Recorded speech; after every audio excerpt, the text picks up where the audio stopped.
www.zaetv.com, vous y êtes, c'est votre télévision généraliste d'information en direct depuis le Bénin. Mesdames et messieurs, chers internautes, merci de nous rejoindre. Nous sommes vendredi, voici votre émission Le Débat. Et cette semaine, nous parlons également de questions touchant aux enfants. Nous parlons cette fois-ci d'une marche que font chaque année les enfants avec l'appui de l'ONG Terre Rouge. Elle est dénommée « Marcher pour s'en sortir ». Pourquoi ce thème? Pourquoi une marche sur Cotonou, Grand Popo Cotonou? Quels en sont les objectifs? Nos invités vont répondre à ces questions. Au lieu d'exposer les enfants, nous recevons donc des adultes pour vous. Monsieur Charbel Arerenou, vous êtes assistant social et participant à cette marche. Bonjour à vous. Bonjour madame la journaliste. À vos côtés, nous avons monsieur Armel Donkwede, il est psychologue et responsable du projet de marche. Monsieur Donkwede, bonjour à vous. Bonjour madame. Vous allez bien? Très bien.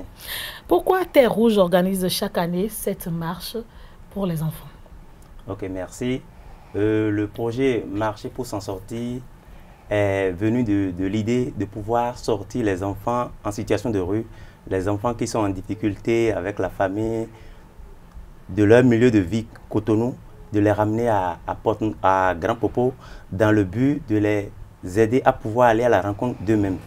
Parce que nous avons constaté que dans le marché, le travail que nous faisons avec eux, ils n'arrivent pas à prendre de recul par rapport à leur situation.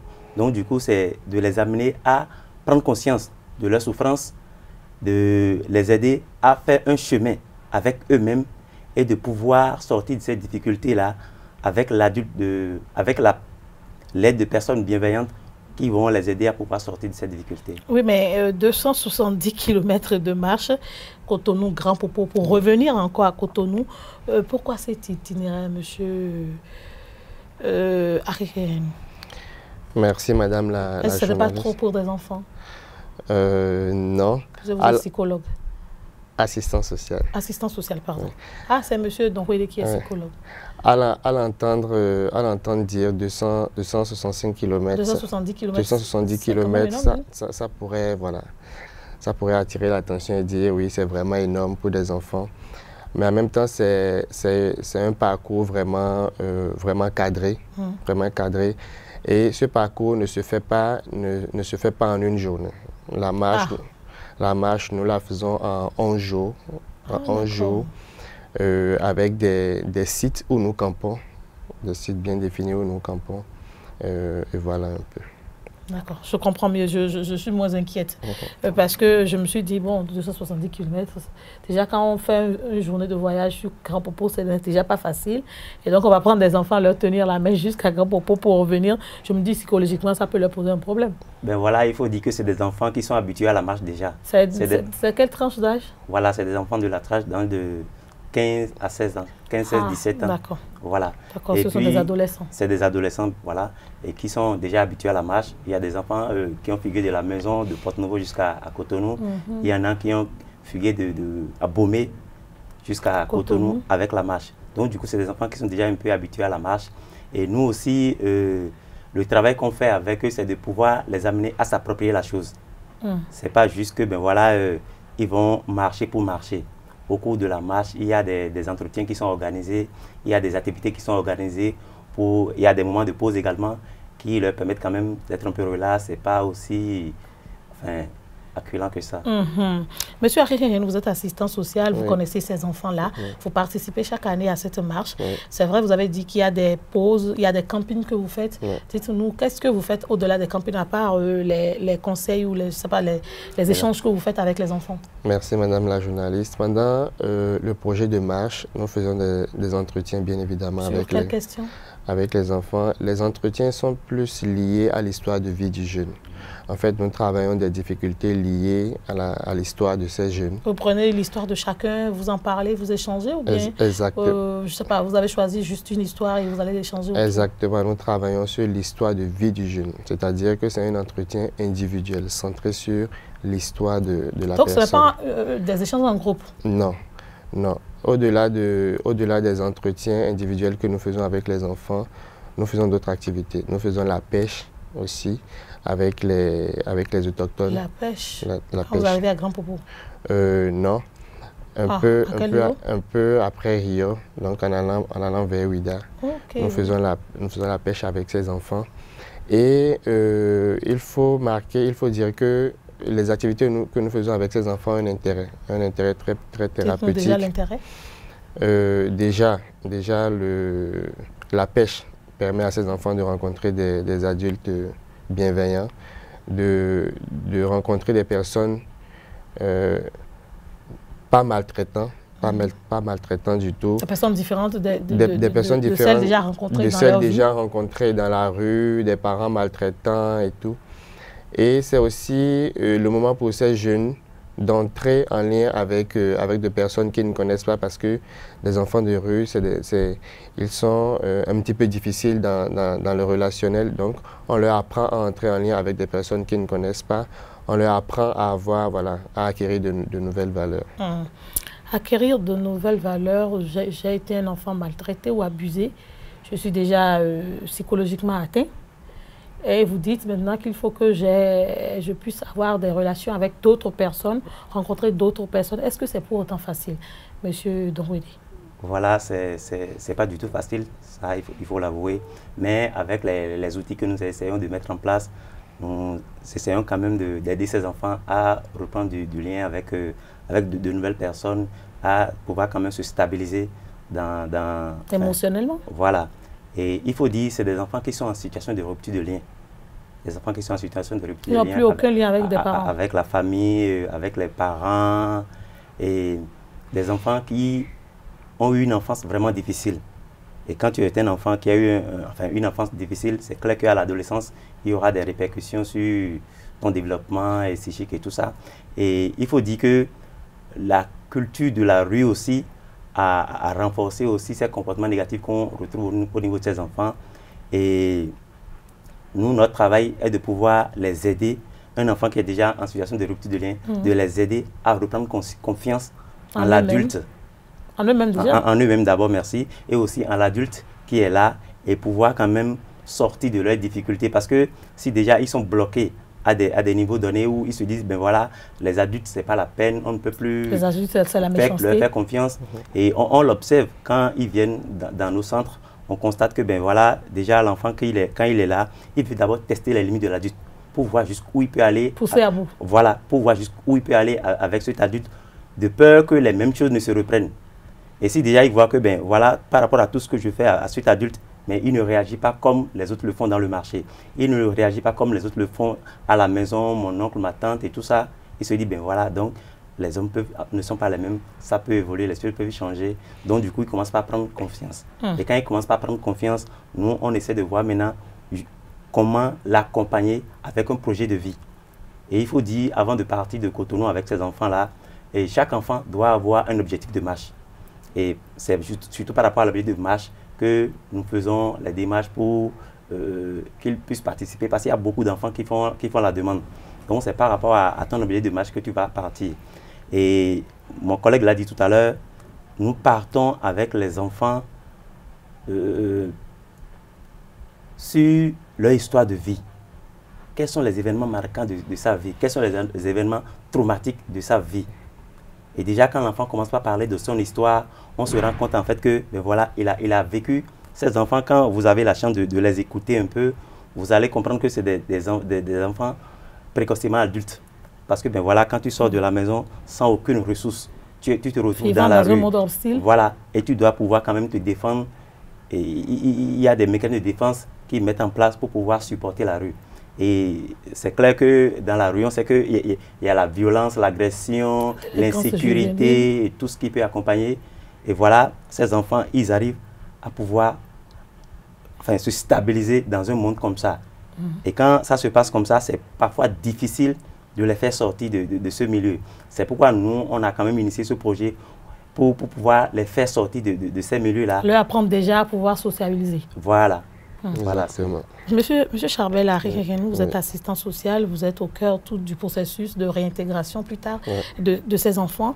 J'ai entendu dire par M. Donwedi tout à l'heure qu'il faut amener ces enfants à se recentrer sur leur histoire et sur les difficultés qu'ils connaissent. Comment est-ce qu'on se recentre sur son histoire? On en parle? On accepte les conseils? Qu'est-ce que cela constitue véritablement? En fait, le but de cette marche, c'est de pouvoir aider ces enfants-là à remobiliser des ressources et à pouvoir faire face à ces difficultés-là. Alors, remobiliser quel genre de ressources? En fait, quand nous disons remobiliser des ressources, c'est... La ressource émotionnelle, psychologique? Oui, et émotionnelle, psychologique, et voilà, pour pouvoir... Voilà. Ou technique même, vous leur apprenez à faire quelque chose, puisque vous avez parlé de la pêche tout à l'heure. Oui, nous leur apprenons à faire de la pêche, des ressources techniques aussi. En fait, comment un enfant arrive à se recentrer sur lui? Nous ne pouvons le définir voilà, avec une technique bien précise. Bon, donnez un exemple pour mieux nous expliquer. Alors, dès que vous entrez en lien avec un enfant, vous discutez avec lui, vous faites des entretiens, vous l'accueillez, vous l'apaisez. Alors, ça permet à cet enfant-là de se poser dans le cadre dans lequel il vient. Et suite à ça, des entretiens sont faits. Et à travers ces entretiens, voilà, on parle de l'histoire de l'enfant. Et on amène l'enfant à toucher du doigt voilà, ce qui constitue une difficulté pour lui. En fait, nous ne définissons... En fait, vous mettez un point d'honneur sur son handicap à ce moment précis, ce qui le retient à être véritablement un enfant épanoui, c'est ça? Pas tout à fait. En fait, nous ne définissons pas la difficulté, mais nous l'amenons à voir ce qui pose difficulté pour lui, ce qui pour lui a une difficulté. Et dès que la difficulté est touchée, est connue, voilà. Il faut lui apprendre maintenant à pouvoir surmonter. À pouvoir surmonter cette difficulté, et ça passe par, voilà. Maintenant, donnez-moi un exemple. Ce n'est pas un enfant que vous avez eu pendant cette marche-là, un exemple concret pour qu'on puisse mieux voir le travail que vous faites. Alors, nous avons, par exemple, eu un enfant qui avait un problème d'énurésie. C'est-à-dire? Un enfant qui, à l'âge adulte, continue de faire, voilà. Qui fait pipi au lit. Oui, pipi au lit. Nous l'avons, c'était en même temps un enfant qui n'était pas mature, et qui était en rupture de lien avec la famille. Alors, nous l'avons sélectionné pour le projet de marche, nous l'avons amené et à travers les entretiens, à travers toutes les activités qui ont été faites, nous l'avons dans un premier temps amené à reconnaître cette difficulté, c'est-à-dire à accepter qu'il est énurésique. Et c'est déjà la première étape pour aller, voilà. Et quand on accepte son mal, on arrive à surmonter cela. Voilà, quand on accepte son mal, on arrive à surmonter cela. C'est déjà la première étape. Et nous avons constaté que l'histoire de cet enfant était... voilà. Qu'est-ce qui l'a amené à ça? Il avait peur de quoi? Ce n'était pas une peur, mais c'était dû à une séparation. C'était dû à une séparation très précoce avec les parents. Les deux parents? Avec les deux parents. Vous savez... Ils sont vivants, décédés? Non, ils sont vivants, oui. L'énurésie, c'est en fait un signe lié à un manque d'affection dans l'enfance. Voilà. Et donc, on a compris que cet enfant avait été précocement séparé de ses parents. Et on a compris qu'il fallait reconstituer, cette histoire, qu'il fallait combler ce vide. En fait, cet enfant avait juste besoin d'un manque d'amour, avait besoin d'amour. Voilà, avait besoin d'amour, avait besoin d'affection. Et donc, nous l'avons... Vous lui avez trouvé des parents adoptifs? Non, nous l'avons aidé à reprendre du lien avec sa famille. Nous l'avons aidé à reprendre du lien avec sa famille et nous l'avons réintégré. Donc, désormais, il est avec sa famille? Oui, désormais, il est avec sa famille. Nous l'avons réintégré. Et tout se passe bien? Vous continuez de savoir comment il vit? Il y a un suivi régulier qui est fait et il est actuellement avec sa famille. Et il va à l'école? Il est heureux? Non, il est apprenti coiffeur. D'accord. Et il s'en sort bien? Oui, il sera bientôt diplômé. Il y a de quoi être fier de ce projet alors. Oui, je pose la question pour qu'on puisse voir véritablement au-delà du simple fait de marcher, tout le travail que vous faites en tant que technicien de votre domaine pour pouvoir accompagner ces enfants-là. C'est vrai qu'au départ, je demandais si ce n'était pas un traumatisme pour les enfants. Vous avez tout fait de me rassurer que non, c'est une marche, certes, qui se fait en plusieurs jours. Et donc, c'est des étapes, c'est de l'amusement, c'est des formations, c'est de l'entretien. Donc, l'enfant ne devrait pas, a priori, s'ennuyer. C'est un peu comme si on envoyait l'enfant en camping où c'est un scout qui va en scoutisme, va dans la forêt. C'est un peu comme voilà, une sortie pédagogique que vous faites avec les enfants. On peut le voir dans ce sens-là. Oui, moi je dis que c'est une marche thérapeutique. Voilà, une marche thérapeutique pour ces enfants parce que il est vrai, mon collègue l'a dit aussi tout à l'heure, il y a des enfants, déjà les impacts qu'on a sur, enfin après la marche et tout ça, il y a des enfants sur, nous sommes à la 6e édition. Déjà. Nous sommes à la 6e édition. Pas petit. Voilà. Donc on a constaté quand même que parmi les événements marquants, et moi en tant que psychologue au sein de l'équipe, ben voilà, il y a quand même un événement qui me touche le plus, c'est l'énurésie dont il vient de parler. Nous avons constaté que sur ces 10 jours-là, les enfants énurétiques qui nous suivent pour la marche ne font pas pipi au lit.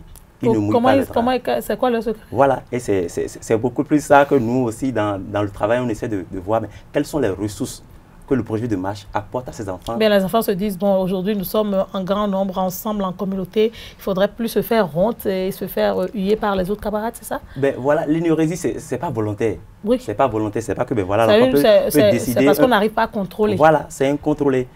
C'est pas que l'enfant peut dire aujourd'hui je ne fais pas pipi au lit, mais demain je peux le faire. Ce n'est pas ça. Et ce n'est pas les conditions qui. Ah non.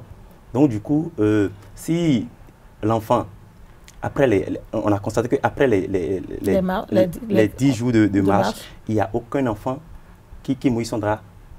Et après, ils prennent le pli. Après, voilà, c'est un peu la question est revenue.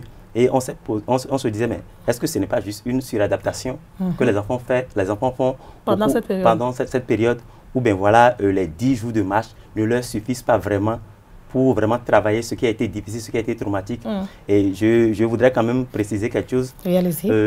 Par rapport à l'énurésie, lorsque, même si je suis adulte et que j'ai eu un choc, j'ai eu un événement traumatique, une situation vraiment difficile, je peux devenir encore énurétique. Et si on peut arriver à travailler ce qui a été difficile, quand est-ce que ça a commencé? Parce que dans nos familles, ce n'est pas seulement les enfants de rue. Dans nos familles, on sait quand même qu'il y a beaucoup de... On dit le soir, il ne faut pas boire beaucoup d'eau, voilà. C'est juste des techniques qu'on met en place pour pouvoir réduire le risque d'énurésie. Mais il faut quand même dire, si tu as un spécialiste qui peut t'aider à travailler la chose, comment c'est arrivé? Je vais vous raconter. Allez-y. Voilà. Les expériences se forment mieux que les conseils. Voilà. Il y a un enfant que personnellement j'ai suivi et qui a fait le projet de marche avec nous. Et il dit il est devenu énurétique à l'âge de 7 ans. Et comment c'est arrivé? Sa maman a été repudiée de la maison par la belle famille. Et quand l'enfant voulait partir, quand la maman voulait partir, l'enfant voulait suivre sa maman. Et là, il dit, mon papa m'a donné un soufflet. Le papa l'a giflé. Il dit, tu ne bougeras pas. Et depuis ce jour, vu la situation de séparation avec la maman et vu les conditions dans lesquelles la violence qui a accompagné la chose et tout ça, l'enfant, il est devenu énurétique. Et comment il s'est retrouvé dans votre centre? Il a fugué? Voilà. Déjà, avec le départ de la maman, c'était... Le choc étant déjà là. L'étant déjà là, c'était des situations conflictuelles avec le papa. Et il faut dire aussi qu'entre-temps, le papa s'est remarié. Il y avait une nouvelle noce qu'il a célébrée. Avec toute l'histoire qui suit souvent dans ces circonstances. Voilà. Donc du coup, la belle-mère qui est venue, les conditions, ce n'est pas vraiment ça. Et puis les enfants se sentent vraiment menacés et maltraités et tout ça. Et le jeune garçon, vu qu'il n'a pas été associé à la décision du père, parce qu'on est en Afrique, parfois, quand le papa veut se remarier, on se lance dedans, voilà, et on ne prend pas le temps de travailler toute cette séparation avec les enfants. Or, ça cause beaucoup de problèmes. En fait, l'enfant n'a pas fini de digérer le fait que sa maman soit partie. Et là, il est obligé de s'adapter à une nouvelle maman. À une nouvelle personne. Et c'est ce qui se passe aussi, ben voilà, quand il y a deuil, par exemple, décès de parents, on dit, voilà, tu iras rester avec une tante à côté de nous. On ne dit pas d'affronter la réalité. On ne prend pas le temps de travailler. Mais est-ce que ce n'est pas parce qu'on manque de conseils aussi? Voilà. Je ne dirais pas ignorance. Ou on manque de techniciens comme vous, parce que aussi, venir vers vous aussi, c'est voilà, quand même payant. Je continue mon histoire. Oui, voilà, donc cet enfant qui a vécu une situation comme ça, avec son papa qui est devenu énurétique, et à tout bout de temps, il veut montrer à son père que ben voilà, il n'est pas d'accord. Et le conflit est toujours permanent. Et le conflit est toujours permanent. Donc, par fini, il a quitté la maison. Et quand il a quitté la maison, il a commencé par faire la rue et nous, on l'a accueilli. On a fait un travail, on l'a réinséré en famille, mais toujours avec le papa. Voilà, ça n'a pas donné ce qu'on attendait. Donc du coup, l'enfant est encore revenu. Au centre. Il est encore revenu au centre. Donc on a aussi fait un travail avec la belle-mère, les soeurs qui sont à la maison. Les parents étaient disposés à pouvoir l'accompagner? Le père dit oui, il est dispo. Mais quand l'enfant va là-bas, nous, après notre départ, c'est un autre discours qu'on a. Donc, du coup, nous, on a pris l'enfant, on a dit, OK, bon, on va faire le projet de marche avec toi. Or, c'est un enfant, même en journée, il mouille le drap. Même s'il dort, s'il veut faire une petite sieste, ben voilà. Donc, on a fait un travail avec lui, on l'a amené au projet de marche. Mais après les 11 jours de marche, déjà, au cours des 11 jours, il n'a pas fait pipi au lit. Après les 11 jours également, ben voilà, ça a continué comme ça. Et aujourd'hui, il est où? Aujourd'hui, il est en formation. Le papa n'étant pas toujours prêt à l'accepter, nous, on l'a mis en formation. Il est avec nous, il est en train de faire l'électricité. Et bientôt, lui aussi, il va finir. Son diplôme de d'apprentissage. Donc, c'est un peu ça. C'est un peu ça. C'est une manière pour nous, à travers ces exemples, chers internautes, de montrer véritablement quelle douleur nos enfants peuvent ressentir si à un moment donné, nous nous déconnectons de nos enfants, si à un moment donné, nous ne faisons pas tout l'effort nécessaire pour pouvoir comprendre ces enfants-là. C'est de petits trucs, de petites réalités, peut-être insignifiantes pour certains, mais c'est des réalités quand même qui sont très dures à vivre pour ces enfants et qui, tout au long de leur vie, les accompagnent et les amènent à ne pas être épanouis, alors que nous avons l'habitude de le dire ici, un enfant bien éduqué, c'est l'avenir de toute une nation qui est assuré. Et donc, il faudrait que chacun, nous puissions faire l'effort. C'est vrai qu'à un moment donné, on se sent, en tant que parent, déboussolé, on ne sait pas quoi faire, mais comme on a commencé par le faire depuis quelques mois sur cette émission, il y a des assistants sociaux, il y a des psychologues, il y a des techniciens dans notre pays qui sont prêts à vous accompagner. C'est vrai que vous ne pouvez pas les connaître individuellement, mais vous pouvez aller dans les centres de promotion sociale, vous pouvez aller dans les centres d'accueil ou des centres de réadaptation ou de réinsertion, des centres qui s'occupent des questions d'enfants. Vous verrez des techniciens là qui seront prêts à vous accompagner, à mieux éduquer votre enfant et à lui assurer un avenir meilleur. C'est vrai, nous parlons du projet de marche pour les enfants. Je vous ai entendu, monsieur Charbel Arirémou, parler d'histoire de vie, c'est-à-dire écouter l'enfant, ce qui l'a amené à être comme il est et tout ça. Je vous ai entendu également parler de projet de vie. Et chaque fois que je reçois pardon, des invités ici pour parler des questions d'enfants, j'entends toujours le mot projet de vie revenir. Est-ce que c'est... vous demandez à l'enfant, qu'est-ce que tu veux faire plus tard? Qu'est-ce que tu veux devenir? C'est quoi le projet de vie? Alors, merci beaucoup. Le projet de vie part de la volonté de devenir quelque chose. Alors, c'est une façon pour l'enfant de se projeter dans le futur et de se dire demain, je veux être tel. Alors, le projet de vie pour un enfant de rue peut être sous diverses formes. Ça peut être la reprise de lien avec la famille. Ça peut être voilà, une formation professionnelle. Alors, le projet de vie, nous ne l'écrivons pas. En fait, c'est l'enfant qui l'écrit et nous l'accompagnons dans cette écriture-là. Alors, lorsque l'enfant décide, par exemple, de faire une formation, de faire de la mécanique, par exemple, dans un premier temps, nous cherchons à savoir pourquoi cette formation, pourquoi il désire faire la mécanique. Nous testons ça, voilà, sa volonté à faire cette formation, à changer, à faire cette formation. Pourquoi cette décision, pourquoi cette volonté de quitter la rue et de faire une formation? Parce qu'il faut noter que le désir d'un enfant de faire une formation peut être lié à tout un autre objectif. C'est-à-dire?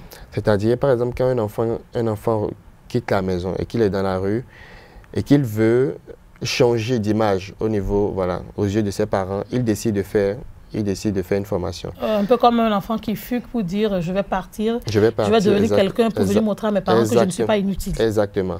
Parce que quand les enfants quittent la maison, pour les parents, ils sont dans la rue, c'est des délinquants, c'est des voleurs, c'est des agresseurs et tout. Et donc, pour changer cette image-là, l'enfant décide de faire une formation. Et là, ça devient un média, ça devient voilà, une façon de communiquer avec la famille, une façon de changer son image au niveau de la famille. Alors, lorsque c'est comme ça, il faut essayer en tant qu'adulte, en tant qu'accompagnateur, voilà, de creuser la chose et de savoir, oui, cette demande de formation n'est pas vraiment une demande, mais c'est une demande indirecte qui veut dire, je veux reprendre du lien avec la famille, je veux, voilà, qu'on me voit sous je veux m'affirmer. Je veux m'affirmer, exactement. Et donc, il faut pouvoir faire attention et dire, si tu as besoin de changer d'image, ce n'est pas le moyen pour le faire, ce n'est pas le meilleur moyen pour le faire, et lui proposer une autre façon de... Une autre alternative. Une autre alternative.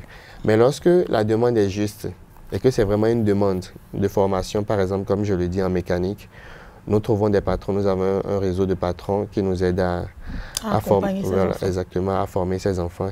Et donc, nous rencontrons ces parents et nous introduisons l'enfant en formation. Et c'est le moment de dire merci à ces personnes de bonne volonté qui acceptent véritablement faire un geste à l'endroit de ces enfants qui n'ont personne ou qui ont des gens dans leur vie, mais qui ne les comprennent véritablement pas.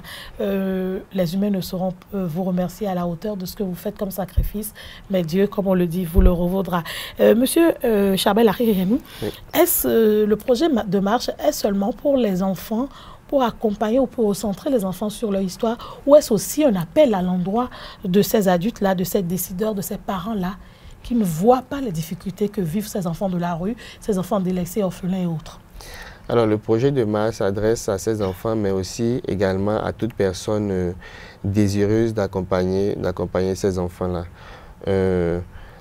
C'est vrai que jusque-là, le projet de marche, nous essayons de mobiliser les ressources à notre niveau, de façon interne, merci. Et c'est vrai que l'appui de personnes de bonne volonté serait la bienvenue.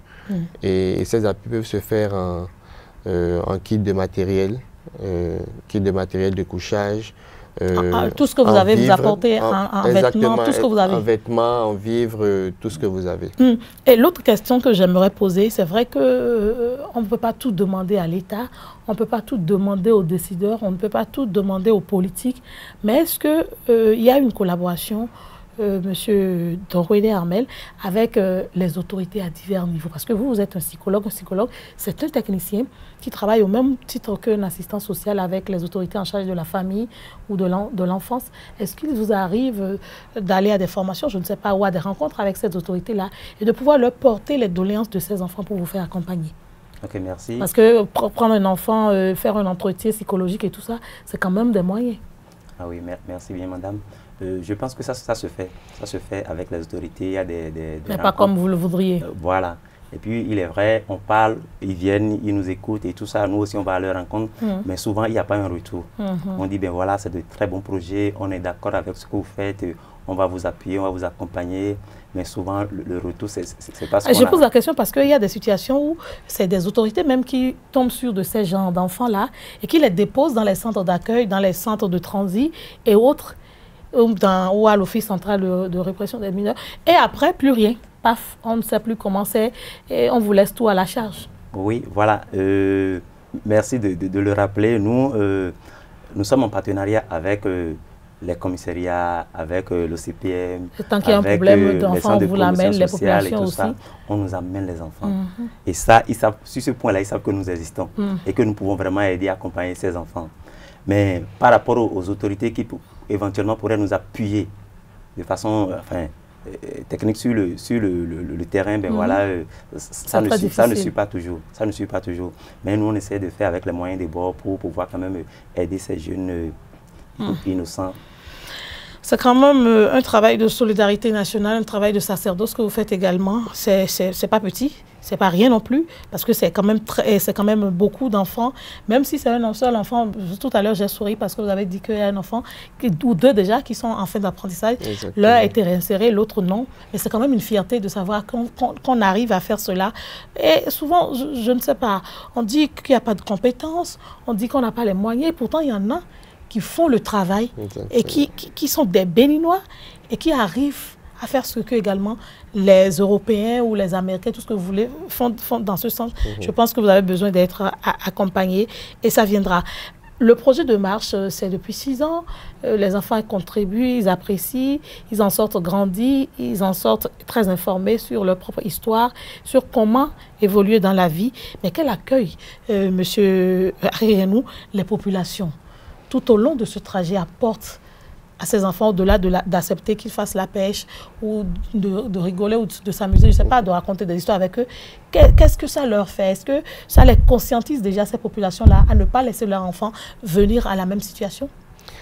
Merci, madame la journaliste. Ces populations autochtones, voilà, nous aident beaucoup. Nous aident beaucoup dans la thérapie de la marche avec ces enfants. Il faut dire que une belle rencontre, ça marque. Ça marque beaucoup pour un enfant qui n'a connu que la violence, qui n'a connu que... Ça devrait marquer également l'adulte. Ça devrait marquer également l'adulte. Qui n'est peut-être pas dans la situation, mais qui voit d'autres enfants dans la situation dans sa localité. Exactement, exactement. Et donc, que ces enfants-là voient de personnes qu'ils n'ont jamais connues, les accueillir. Parce qu'en fait, quand nous marchons toute la journée, par exemple, et quand nous arrivons à destination et que nous devons camper... À un point, oui, à un point de exactement, il faut marquer que nous ne partons pas avec des marmites, par exemple, nous ne partons pas avec des casseroles. Avec tout ce qu'il faut pour manger, pour la cuisine, par exemple. Pour les ustensiles et tout. Et donc, c'est ces personnes-là qui nous accueillent et qui nous prêtent ces ustensiles de cuisine. Vous les prévenez déjà ou bien ça se fait spontanément? Quelquefois, ça se fait spontanément parce que là aussi, il y a la thérapie d'apprendre à l'enfant à entrer en lien avec l'autre. Dans un milieu inconnu. Dans un milieu inconnu. Et donc, ce n'est pas l'adulte qui le fait, mais c'est l'enfant qui, par groupe, parce qu'arrivé, on les met par... Voilà, exactement. Les tâches sont réparties. C'est ces enfants qui vont ces populations et qui entrent en lien avec eux pour avoir ces ustensiles de cuisine et pouvoir faire la cuisine du soir. Je peux participer à la marche? Vous êtes la bienvenue. D'accord, oui, allez-y. Voilà, je voudrais compléter un peu. Voilà, il est vrai... on ne part pas avec les ustensiles de cuisine et tout ça. Et pour nous, c'est une manière d'amener les enfants aussi à pouvoir créer du lien, à aller à la rencontre de l'autre sans avoir peur. Et les valeurs, les ressources que nous aidons les enfants à acquérir au cours de cette marche, c'est aussi ça. C'est des enfants qui déjà à Cotonou sont victimes de... Ils sont considérés comme des enfants, comme des sources d'insécurité. Parce qu'à Cotonou, c'est les dog-bés, c'est les enfants de rue, c'est les drogués et tout ça. C'est des expressions comme ça qu'on utilise. Donc du coup, ces enfants, ils se disent, ben voilà, moi, je sais que je ne sais plus à rien, je n'ai plus de valeur et tout ça. Mais quand ils vont à la rencontre de ces populations, on leur explique déjà, oui, c'est telle catégorie d'enfants et tout ça. Et pour certaines personnes même, ils sont étonnés de dire, ben, est-ce que ça existe vraiment? Est-ce que le phénomène existe? Est-ce qu'il y a le phénomène des enfants de rue? Comment un enfant peut quitter la maison et ne pas revenir à la maison pour eux, ça les étonne. Mais quand les enfants, on leur dit, voilà, pour pouvoir préparer, c'est toi-même qui dois aller chercher les ustensiles de cuisine. Faire comme si vous n'étiez pas là. Voilà. Donc, mais quand les enfants, ils vont là-bas et les populations les accueillent, on leur donne les choses, ils disent, mais donc, les gens peuvent croire encore en moi. Donc, on a confiance en moi. Donc leur estime de soi, ils reprennent confiance. Ils reprennent confiance en eux. Ah, donc, je peux encore faire ça. Donc, je suis encore capable de... Donc, c'est beaucoup plus ça. Et quand ils reviennent, ils disent, ah, tonton Armel, tonton Chapelle, ils m'ont remis telle chose, ils m'ont fait ci, ils m'ont fait ça. Or, c'est des enfants qui, à Cotonou ici, même si on leur donnait des occasions comme ça, où ils vont chercher des marmites et tout ça, c'est des enfants qui vont vendre du ferraille. Donc, du coup, ils peuvent aller vendre ces marmites. Ils peuvent aller vendre ces ustensiles de cuisine. Donc, déjà, on a peur. Et qu'eux, ils prennent ça. Donc, ils disent, comme on a eu confiance en moi, je dois en prendre soin. Et déjà, il y a des choses qui naissent à leur niveau et nous, on essaie juste d'accompagner. On essaie juste d'accompagner. Oui, quand on vous écoute, vous voulez ajouter quelque chose? Oui, il faut rappeler qu'en fin de soirée, nous essayons de ressortir toute la thérapie qu'il y a dans les activités que nous faisons avec les enfants.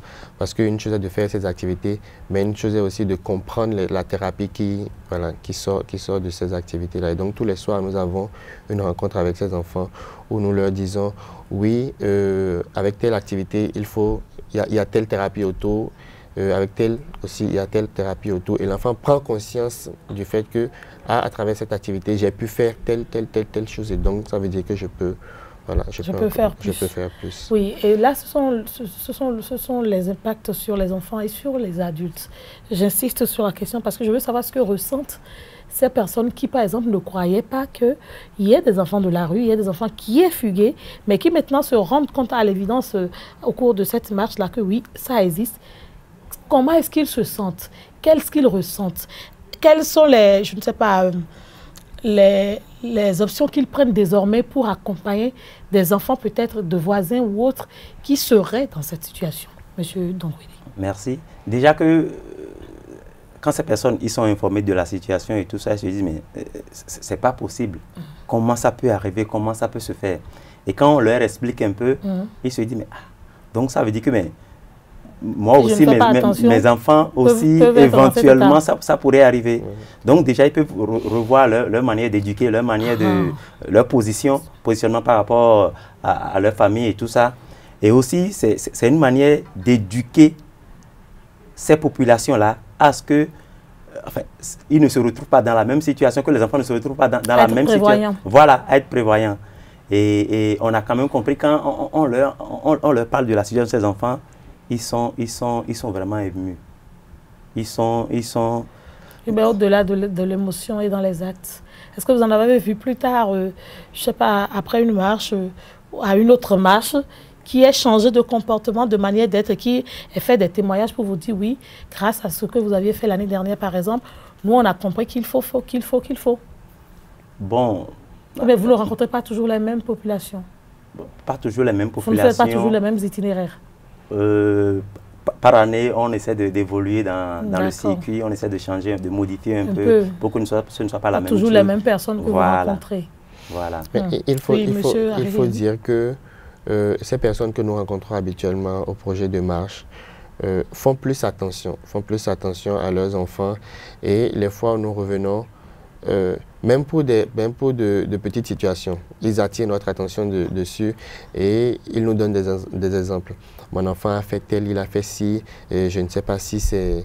Il faut vraiment s'inquiéter, comment il faut réagir, est-ce que vous pensez qu'il va fuguer? Et ça devient quelquefois une inquiétude. Et nous essayons d'apaiser ses parents et de leur expliquer voilà, comment il faut agir dans ce cas-là. Oui. D'accord. Les grandes étapes pour les événements marquants, je ne sais pas, cette année, l'itinéraire, vous avez dit Cotonou, Grand Popo, vous passez par où? Voilà, merci. Nous quittons Cotonou, Kadjaoum bien sûr, et nous prenons la route des pêches. Ah, on prend la route parce que je m'inquiétais, j'ai dit, Cotonou, Grand Popo, est-ce qu'ils vont prendre par le bitume? Ça va être long, d'accord. Vous ne pas la route des pêches. On ne prend pas la route des pêches, et c'est aussi une manière pour éviter la marée, leurs frais, voilà, la sécurité pour les enfants mais aussi. C'est le sable aussi, madame. Oui, mais c'est du sport, vous avez dit la marche, c'est un sport. Ouais. Voilà, donc du coup, on prend l'itinéraire de la route des pêches jusqu'à Grand Popo. Donc on fait l'étape Rio et Ouida, Avlekete, Djegbadji. Voilà, arrivé à Djegbadji, on fait Djondji. Et arrivé à Djondji, il y a une embouchure que nous traversons. Avant, c'était la route. Vous traversez ça? Non, pas à pied. Voilà, merci. Dites-moi que c'est pas à pied. C'est pas à pied. Je connais la zone, c'est pas à pied. Mais ça fait un peu de tourisme pour les enfants aussi. Hein? Voilà, ça, à ce niveau, il y a des autochtones, des pasteurs qui peuvent nous aider à juste traverser. Et puis après, on continue jusqu'à Grand Popo. Maintenant, au retour... Vous arrêtez où à Grand Popo? Dans quel village?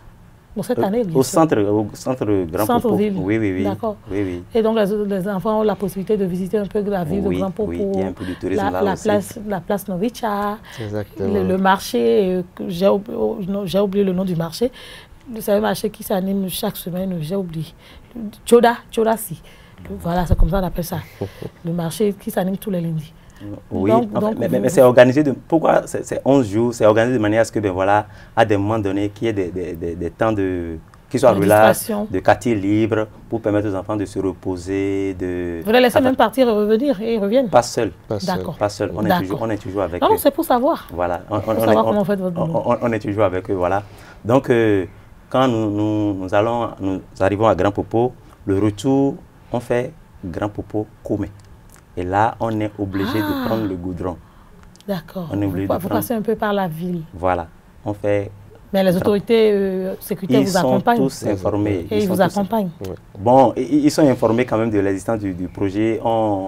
vous leur rappelez que vous voulez faire ça pour la sécurité. À tel moment, ils savent que... Et les autorités locales aussi. Ils le savent tous, ils sont informés. Il y a des courriers qui leur sont envoyés et ils sont informés. Et chacun sait que dans chaque autorité... Et quand vous arrivez à combien, vous passez par où? Vous allez voir qui? Je ne sais pas. Voilà, il y a un centre qui nous accueille là-bas. C'est un centre d'accueil aussi. Cap Solidarité, je ne sais pas si... Oui. Voilà, Cap Solidarité. Donc vous allez faire un tour pour voir les enfants qui sont là-bas aussi. Voilà. Donc c'est une manière de faire aussi une émission, voilà, de brassage. Immersion, oui. Voilà. Donc du coup, on passe une journée là et après on longe la route vers Agbanto. Oui, Guézé. Voilà. Arrivé là, on bifurque, on va vers Seboué. Vous prenez... On va faire, oui, Pomassé. Vous prenez toujours à pied? Toujours à pied. Tout le trajet se fait à pied. À part le passage de l'embouchure, tout le reste se fait à pied. D'accord. Et quand vous arrivez à commencer, je vais voir si vous maîtrisez aussi. Quand vous arrivez à commencer? Alors, quand nous arrivons à Pomassé, de Pomassé à Ouida. Vous prenez par où? Toujours le bitume jusqu'à Ouida? Non, pas le bitume. En fait, à Seboué, on bifurque. Et donc, ce n'est plus le bitume. Vous êtes au bord ce n'est plus le bitume. Du lac alors. Vous longez le lac, c'est ça? Oui, il y a un lac. On contourne. Vous contournez? On contourne le lac. Donc, on fait Kokundi, Pomassé et on retombe à Ouida à travers la plage. Oui, la route des esclaves. Vous retournez vers Djegbadji et la route des esclaves, vous revenez. Voilà, et on reprend le circuit comme à l'aller. On longe la côte pour le retour. C'est vraiment intéressant, c'est vraiment intéressant de pouvoir faire... C'est à la fois du sport, exactement, du tourisme et du camping. Ça, hein? Et on découvre de nouvelles personnes. Exactement. On se met au contact à la fois de ce qui est reculé, c'est-à-dire des personnes qui ne sont peut-être pas dans les villes. Et on a aussi un contact avec d'autres villes. Exactement. Donc, je pense que c'est intéressant pour les enfants. Et donc, l'intérêt pour les enfants doit être très grand, monsieur le psychologue. Oui, oui, beaucoup même. Les enfants disent quoi sur cette tragédie? Voilà, moi, je me rappelle, il y a plusieurs éditions déjà, un enfant avec qui nous avons travaillé pendant plus de 6 mois. Et en réalité, on ne connaissait pas son histoire. Ce qu'il nous avait raconté, c'était faux? C'était pas son histoire, c'était même pas son nom. Il a inventé, c'est ça? Et il s'est construit une histoire. Une autre histoire, une autre identité. Voilà, une autre identité. Et quand nous, on a commencé la marche, après Grand Popo, parce qu'il y a des étapes... À l'aller. Il y a des étapes de la marche où la marche devient vraiment difficile. Bien sûr. Même pour les adultes aussi. Bien sûr, dans le sable de la plage, c'est pas fameux. Donc, du coup, quand il traverse l'étape là, on sait qu'il y a des révélations qui commencent. Et un enfant qui nous a toujours donné un faux nom. Mais c'est au cours de la marche, il a dit, tonton Armel, il faut qu'on parle. En fait, mon nom, c'est pas tel. Je ne voudrais pas appeler le nom ici. Non, ne donnez pas le nom. Et mon nom, c'est pas I, c'est Y. Et là, maintenant, il a repris son histoire. Et c'est un peu comme si... Et c'était quel l'intérêt qu'il avait à ne pas donner la bonne histoire? Voilà, c'est un enfant qui, déjà, dans sa famille, il est orphelin de père. Son papa avait les moyens. Et pour lui, les parents ont tout fait de partir le papa pour pouvoir hériter. Et donc, quand lui était encore plus jeune, on a tout fait pour le faire sortir de la maison. Avec sa maman? Avec sa maman. La maman, elle est partie de son côté, elle s'est remariée aussi. Elle ne s'est plus souciée de son enfant. Donc, du coup, l'enfant, quand il quitte la maison, les parents, ils font semblant de venir le chercher. Donc, souvent, il était sur le marché d'Antopa. Et il y a un oncle qui vient le chercher. Et quand il retourne encore à la maison, il est victime de sévices corporels et tout ça, de châtiment et tout ça. Et pour maintenant éviter, ne plus permettre, voilà, il va maintenant à Zongo et change de nom. Donc c'est là ça a commencé. Pour qu'on ne le retrouve plus. Donc même quand les parents viennent sur le marché rencontrer les autres enfants, on dit, on ne connaît pas. On veut Ins. On dit mais non, on ne le connaît pas. Or, l'enfant était resté avec eux un bout de temps, il le connaît très bien. Si on avait donné le nom Y, ben voilà. Voilà. Donc il a changé son histoire, il a tout changé et il a commencé par évoluer comme ça. Et sur le marché, tout le monde l'appelle par le nom Y.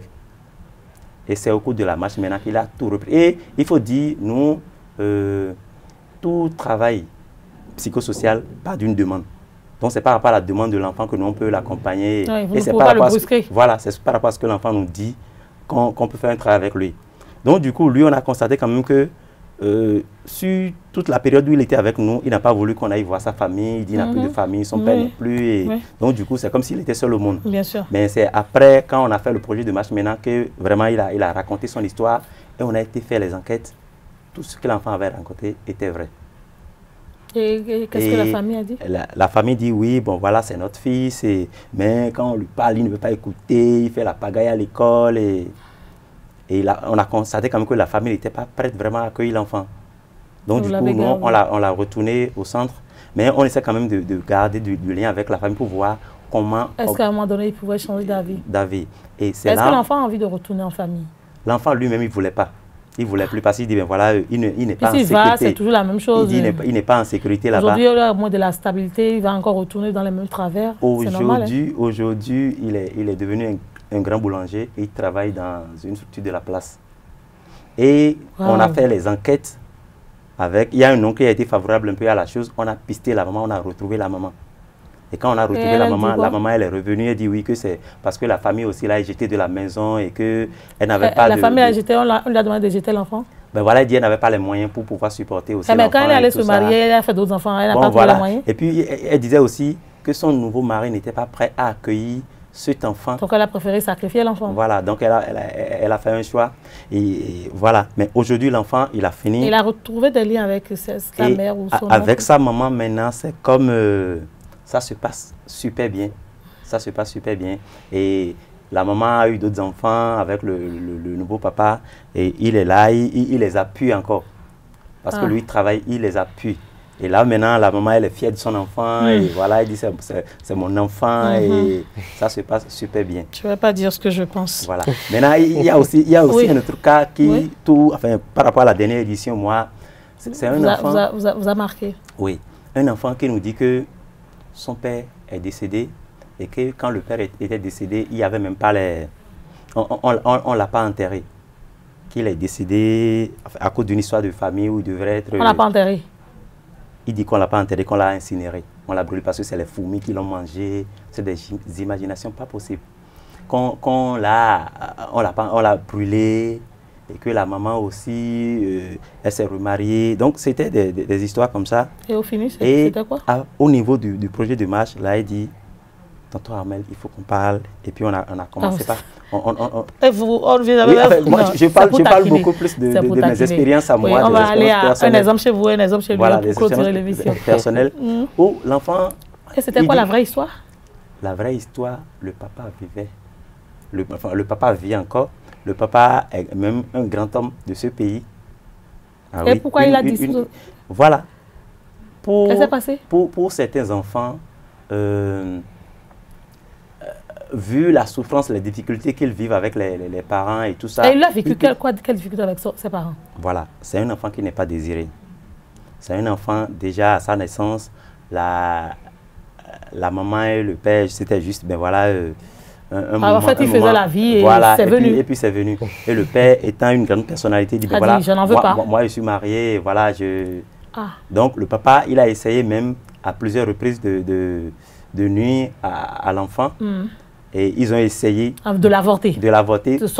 Au moins 2-3 fois comme ça. Et ça n'a pas marché. Donc, l'enfant, il est venu quand même. Il est venu quand même. Donc, du coup... Et la maman a fait quoi? La maman, elle faisait l'effort quand même de prendre les responsabilités à un moment donné, elle aussi. Donc l'enfant, pour lui... Et la maman a fait quoi? La maman l'a laissé, comment il est parti? Oui, la maman aussi s'est remariée. Et souvent, les difficultés, c'est ça. Les beaux-pères ne veulent pas facile pour une femme de prendre toute la charge d'un enfant qu'un père a délaissé. Sachant que son père est vivant. Et c'est souvent les hommes, excusez du peu. Vous n'êtes pas toujours prêt à accepter. Un homme peut amener un enfant, la femme va accepter prendre. Mais ce n'est pas toujours évident qu'une femme amène un enfant dans un autre foyer et que l'homme accepte. Malheureusement, c'est ça. Bon, ce n'est pas pour vous insulter, mais c'est ça. C'est parfois la réalité de la vie. Et voilà. Donc, du coup... La maman a fait sa vie, l'enfant s'est senti seul et est parti. L'enfant aussi. Chacun a pris son chemin, chacun a pris son destin. Et aujourd'hui? Et aujourd'hui, l'enfant, lui n'est pas encore vraiment, il est encore avec nous. Il est toujours en apprentissage. Avec nous. Donc, on essaie de l'aider à reprendre du lien avec la famille Et là, il faut dire, les enquêtes ont évolué et puis on a aussi retrouvé la maman et on essaie de voir dans quelle mesure essayer de reprendre du lien avec Je me demande ce que son papa va dire un de ces jours. Oui, monsieur Chabelari, une petite expérience rapidement avant qu'on ne mette le thème à l'émission. Une histoire qui m'a marqué, une expérience qui m'a marqué.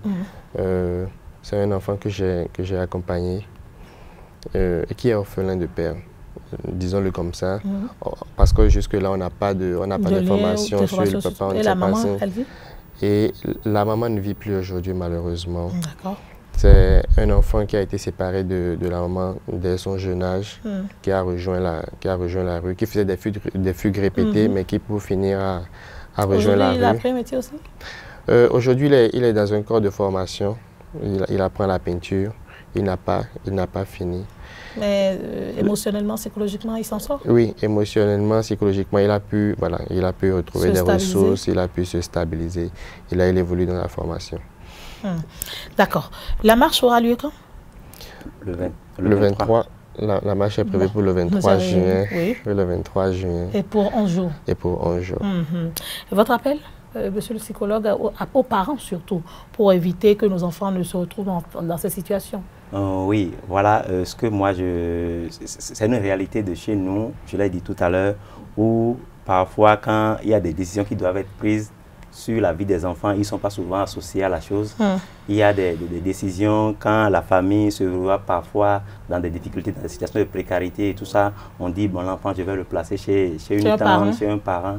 Et puis après, on ne prend pas le suivi. Voilà. On ne prend pas le soin aussi de travailler cette rupture, cette séparation qu'on veut avoir avec les enfants.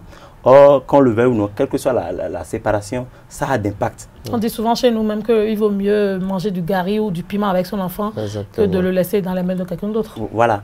Donc, du coup, il y a aussi les situations de famille, la discoloration familiale, les familles recomposées et tout ça. Moi, je pense que, bon, voilà, il faut toujours discuter avec l'enfant, quel que soit son âge. Il faut discuter. Si c'est un projet qui est en rapport avec sa vie, avec son évolution, il faut pouvoir en discuter avec lui pour que lui puisse approprier la chose. Sinon, pour comprendre surtout. Pourquoi ça pour lui et quel est son avis par rapport à la situation. Et là, ça peut beaucoup l'aider à pouvoir... De toute façon, même si son avis ne compte pas en ce moment précis, il comprendra au fil du temps que vous n'aviez pas le choix. Voilà. Mais c'est de l'associer, de l'informer et de le suivre aussi. Ne pas l'abandonner. Voilà. Monsieur Ariane. Oui. Nous ne sommes pas fermés, nous restons aussi ouverts à tout parent ou à toute personne qui rencontre de ces difficultés avec les enfants et qui ne sait pas vraiment où se tourner. Terre Rouge reste disponible pour les accueillir, et les aider à surmonter ces difficultés. Mesdames et messieurs, nous sommes à la fin de cette émission. Il faut juste retenir que quelle que soit la décision que vous allez prendre à un moment donné pour l'avenir de votre enfant, puisque l'enfant est déjà là, il faut pouvoir associer l'enfant, il faut pouvoir lui expliquer. Si vous avez des difficultés, que votre enfant devrait vivre avec un parent, qu'il soit de bonnes mœurs ou de toute façon, qui que cela soit, expliquer à l'enfant pourquoi cette décision. Quel que soit son âge, l'enfant comprendra et saura en son âme et conscience que vous ne l'avez pas abandonné ou que vous ne l'avez pas rejeté. Parce que le rejet est une marque grave que porte un enfant. Et donc, pour éviter que nos enfants ne soient dans cette situation, faisons le nécessaire. Et pour les personnes qui vivent dans des localités où des enfants sont marqués et qui ont peut-être la chance de suivre cette émission, dites à ses parents de pouvoir revoir leur position, de pouvoir reconsidérer leur position pour donner une bonne éducation à ces enfants. Et s'ils n'ont pas la possibilité, qu'ils se rapprochent des assistants sociaux, des psychologues et autres qui existent déjà sur le terrain ou des centres d'accueil, puisque c'est ce que tout le monde connaît plus spécifiquement, ou des centres de promotion sociale qui existent un peu partout sur le territoire béninois pour avoir des conseils, pour savoir comment agir. Crier sur un enfant ne va pas régler le problème, le taper non plus ne va pas régler le problème, le rejeter encore moins. Et donc, jouons notre rôle de parents si nous voulons que demain, nos enfants soient psychologiquement, émotionnellement et physiquement forts pour participer à notre propre développement, au développement de notre famille, à l'avenir de notre famille avant le développement de notre pays et l'avenir de notre pays. Nous vous remercions pour votre aimabilité. C'est toujours un devoir pour nous d'être avec vous chaque vendredi sur votre émission Le Débat. Merci à toute l'équipe technique qui m'a accompagné. D'ici là, prenez soin de vous.